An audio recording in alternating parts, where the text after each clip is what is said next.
جیسا کہ تفسیر خزائن العرفان میں نقل کیا گیا ہے کہ حضرت ذوالقرنین نے پرانی کتابوں میں پڑھا تھا کہ سام بن نوح کی اولاد میں سے ایک شخص چشمہ حیات سے پانی پی لے گا تو اس کو موت نہ آئے گی، اس لیے ذوالقرنین نے مغرب کا سفر کیا۔ آپ کے ساتھ حضرت خضر علیہ السلام بھی تھے، وہ تو آب حیات کے چشمہ پر پہنچ گئے اور اس کا پانی بھی پی لیا، مگر حضرت ذوالقرنین کے مقدر میں نہیں تھا، وہ محروم رہ گئے۔ اس سفر میں آپ جانب مغرب روانہ ہوئے تو جہاں تک آبادی کا نام و نشان ہے وہ سب منزلیں طے کر کے آپ ایک ایسے مقام پر پہنچے کہ انہیں سورج غروب کے وقت ایسا نظر آیا کہ وہ ایک سیاہ چشمے میں ڈوب رہے ہیں، جیسا کہ سمندری سفر کرنے والوں کو آفتاب سمندر کے کالے پانی میں ڈوبتا نظر آتا ہے۔ وہاں ان کو ایک ایسی قوم ملی جو جانوروں کی کھال پہنے ہوئے تھی، اس کے سوا کوئی دوسرا لباس ان کے بدن پر نہیں تھا، اور دریائی مردہ جانوروں کے سوا ان کی غذا کا کوئی دوسرا سامان نہیں تھا۔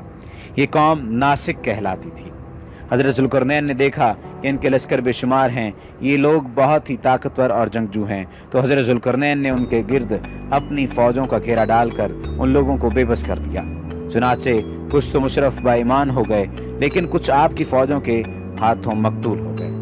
اس طرح تفسیر خازن اور شیخ ابو عمرو بن صلاح نے اپنے فتاوی میں فرمایا کہ حضرت خضر اور الیاس جمہور علماء و صالحین کے نزدیک زندہ ہیں اور ہر سال زمانہ حج میں ملتے ہیں، اور یہ کہ حضرت خضر نے چشمہ حیات میں غسل فرمایا اور اس کا پانی بھی پیا۔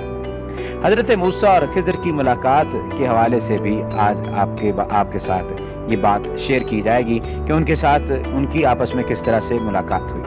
قرآن مجید میں حضرت موسیٰ علیہ السلام اور حضرت خضر علیہ السلام کی باہم ملاقات اپنی نوعیت اور تاثر کے اعتبار سے سراسر ایک منفرد واقعہ ہے۔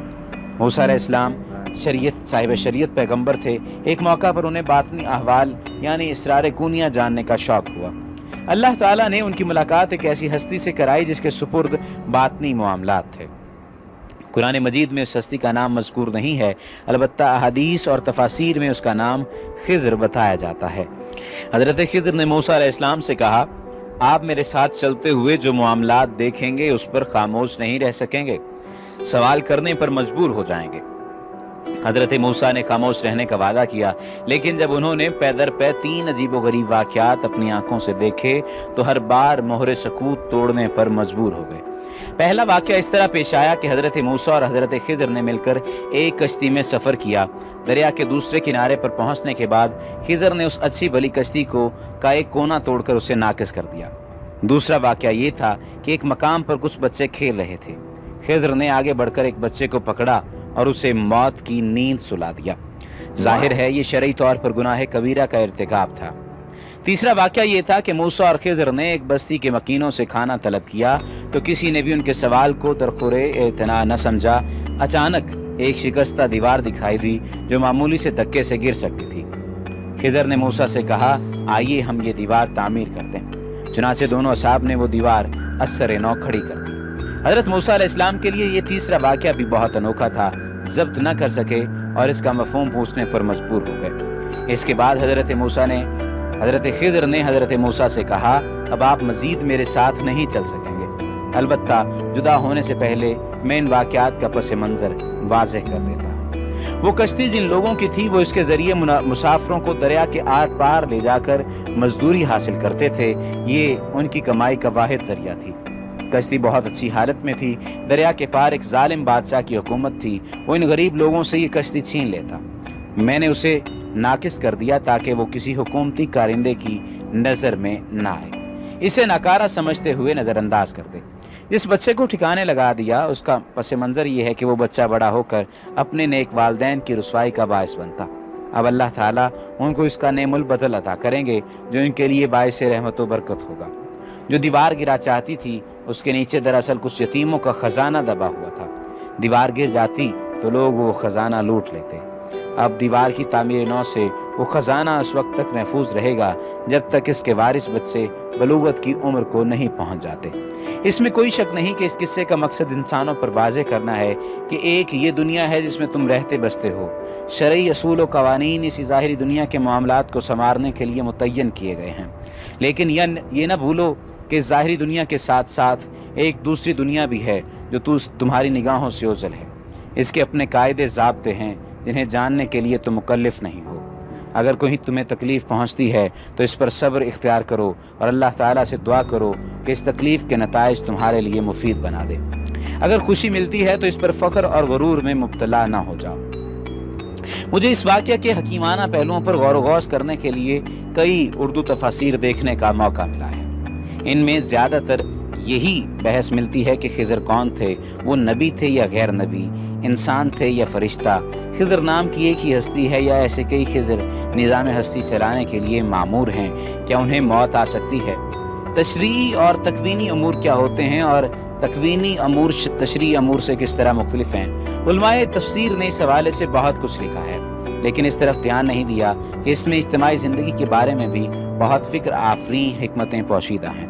چونکہ ہمارے علماء کرام آج کے دور کی پیدا کردہ الجھنوں اور پیچیدگیوں کو نہیں سمجھتے، اس لیے صرف قصے کی غرابت بیان کرنے تک بحث محدود رکھی ہے۔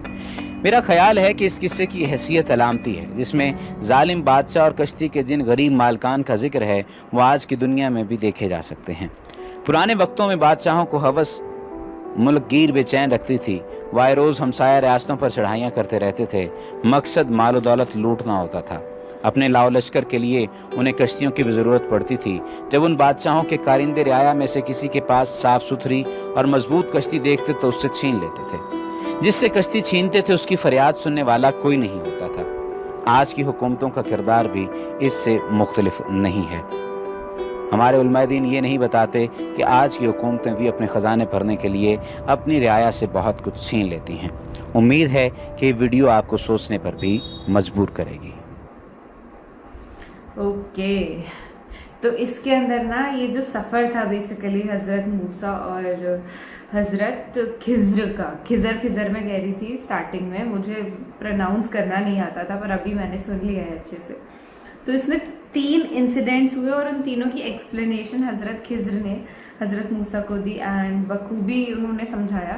اور مطلب مجھے تو خود پہ تعجب ہو رہا ہے کہ پہلے میں نا ایسے اردو کے کوئی بھی ایسے واقعہ ہوتے تھے تو میں اچھے سے سمجھ نہیں پاتی تھی، but now I am able to understand almost like 90% of the thing whatever is said in the video. تو یہ مجھے ایک غضب کی بات لگی، ایک بہت اچھی چیز میں نے سیکھی ان اردو ریاکشنس کے تھرو، اینڈ آئی لو دس واقعہ۔ مجھے وہ والی چیز اس میں اچھی لگی کہ جب انہوں نے بولا نا کہ وہ انہوں نے دیوار کو اوپر تک بلڈ کر دیا تاکہ جب تک اس خزانے کا جو وارث ہے وہ بڑا نہیں ہو جاتا تب تک وہ خزانہ سیف رہے، ادروائز پورے لوگ اسے چیر پھاڑ کے اس خزانے کو لے جاتے اپنے گھروں پہ اور عیش کرتے اس سے، اور اصلی جو حقدار ہے اس سے وہ ملتا ہی نہیں۔ تو آئی لو دس، بہت اچھا لگا۔ امید ہے آپ کو بھی پسند آیا ہوگا، اور ہو سکتا ہے آپ نے پہلے بھی کبھی حضرت خضر کا نام سنا ہو پر آپ کو یہ نہیں پتا ہوگا کہ وہ کون تھے، کیا وہ نبی تھے یا وہ انسان تھے یا وہ فرشتہ تھے، وہ کیا تھے، پر آج پتہ چل گیا نا۔ تو اس ویڈیو کو شیئر کرو اپنے فرینڈس کے ساتھ، اپنی فیملی کے ساتھ، واٹس ایپ گروپس میں، ٹھیک ہے نا۔ دس از کلایا react signing off. Thank you so much for watching this reaction video. آپ چاہیں تو مجھے انسٹاگرام پہ بھی فالو کر سکتے ہیں، اس کا لنک ڈسکرپشن میں ہے، اور میرا ایک اور یوٹیوب چینل ہے، وہاں پر میں پرینک ویڈیوز بناتی ہوں، ان کو بھی جا کر کے دیکھیے گا، اور پلیز وہاں پہ ہیٹ مت پھیلانا، مطلب وہاں پہ ایسے کامنٹس آتے ہیں۔ میں نے ایک فارٹ پرینک کرا تھا تو اس میں تم یہ کیا کر رہی ہو، شرم نہیں آتی؟ یار شرمانے کی کیا بات ہے، every one farts in this whole world, ایسا تو کوئی بھی انسان ہے ہی نہیں جس کو وہ فارٹ آئے گا ہی نہیں۔ تو چلو ٹھیک ہے، ملیں گے پھر سے کبھی اور کسی اور ویڈیو میں، انسٹاگرام پہ یا پھر یہاں پہ یا پھر میرے دوسرے یوٹیوب چینل پہ پرینک والے پہ، ٹھیک ہے، بائے بائے۔